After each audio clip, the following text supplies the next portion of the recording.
How's the air quality today? What's the carbon footprint of a smartphone? And does industrial waste meet environmental standards? Data tell you all you need to know. I am Ma Jun, founding director of the Institute of Public and Environmental Affairs. And I will share with you how data transparency can make a difference in fighting climate change and protecting our environment.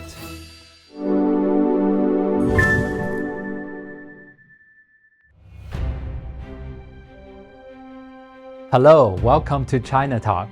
My name is Ma Jun. I'm the founding director of IPE, the Institute of Public and Environmental Affairs. Today, I want to share with you how a map app has helped to clean up China's air and green the supply chain of some of the largest multinational and local brands. A decade ago, Beijing had a reputation as the capital of smog. People who lived there at that time would tell you it's no exaggeration. There were many days of heavy pollution. On the worst days, the smog was so thick that we couldn't even see the buildings across the street, and the planes couldn't take off or land. Think about hundreds of millions of our people exposed to that level of pollution. That was the situation 10 years ago. But 10 years later, Beijing's annual average of PM 2.5, one of the key criteria to gauge air quality, dropped from nearly 90 to 30 micrograms in 2022. And the average level across major cities dropped by 57% across China. How did that happen? China's pollution problem resulted from its growth model in 3 decades of massive urbanization and industrialization. With enforcement of environmental rules and regulations weak, the cost of violations often too low, companies often cut corners to gain price advantages in the market. Years of research made me understand that issues of such a magnitude cannot be addressed without extensive public intervention. And the prerequisite for that is access to information. From 2006, we began to compile corporate monitoring data into a database to record companies' environmental violations. We started with only 2,000 cases of violations that year. Through the process, we witnessed a historic progress made in China's environmental transparency, particularly over the past 10 years, with the number of enforcement records topped at 2.9 million.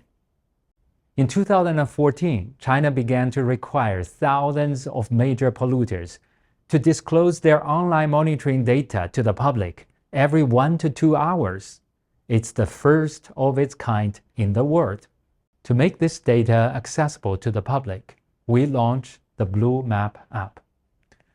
At a time when everyone was paying attention to air and water quality, our app was attracting a large number of users. Through our app, people can access the records of emitters, then share their information on social media, tagging in the official accounts of local environmental agencies. Sounds brutal, but it worked. Let me explain how. On our app, each individual factories, and there are tens of thousands of them, is color-coded. Blue and green for good, red and yellow for bad. The color codes are derived from the violations on record and confirmed public reports. When we first launched our Blue Map app, there were many large companies in China that exceeded emission standards. For example, there were a lot of red dots in Shandong province, one of the largest industrial bases in China. One day, we got a call for a meeting with the head of the Shandong EPB, the Provincial Environmental Protection Bureau. As I took the train, I felt a little nervous as we put many red dot factories on our map in that province. I thought I would again be pressured to remove some of the information from our app as it happened before. But this official's opening remark really surprised me.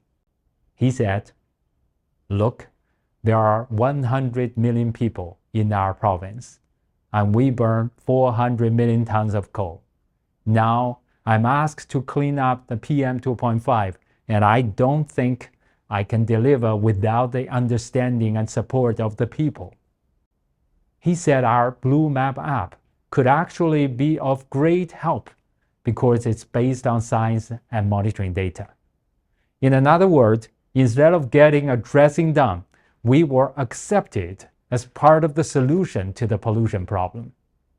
Eventually, the provincial, municipal, and county agencies in Shandong all set up their social media accounts. Through these accounts, they can follow and track each petition and complaints posted by our Blue Map users and then urge major emitters to change behavior. While the annual readings of PM 2.5 continue to decline, the concentration of carbon dioxide keeps rising around the world, causing global warming and more extreme weather events such as heat waves, floodings, droughts, and wildfires. We believe that the rich experiences in tackling air pollution shall be learned in our new fight against climate change. Since the world came together to sign the Paris Agreement, there are 9,000 companies and financial institutions that have pledged to net zero emissions, including those that outsource their production to China and whose supply chain accounts for the bulk of their carbon footprint. But when we look at it, not many of them are actually implementing their global commitments locally. We hope to push brands to close the gap between their global commitments and local implementation. I still remember when we first launched our Green Choice initiative in 2007. Many companies claimed in China, we don't know who is polluting, so we would buy from the cheapest. But I told them I have a map that can help them figure out who is polluting and who's not. It contributes to the improvements of not only air but water quality.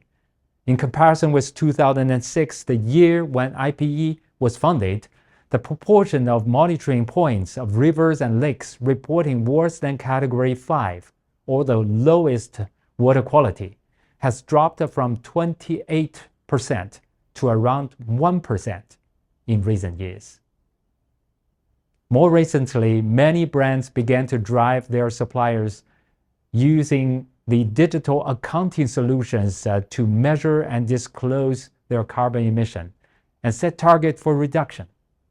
China's experiences and solutions in environmental and climate actions have been noticed increasingly by other countries. And we have been invited to ASEAN countries, most recently to Vietnam, Indonesia, Thailand, and the Philippines, to share our experiences. We have also been approached by a group of NGOs in Africa with the idea of building a Pan-Africa app to track the environmental performance of companies there. I think in the globalized economy, the environmental monitoring and supervision should also go global. We're ready to share our digital solutions and work with partners globally to prevent another round of pollution transfer. But remember, it's all started with the disclosure of data and the support of different stakeholders that are willing to make greener choices in their life to realize a healthy and sustainable growth for all humanities. Thank you.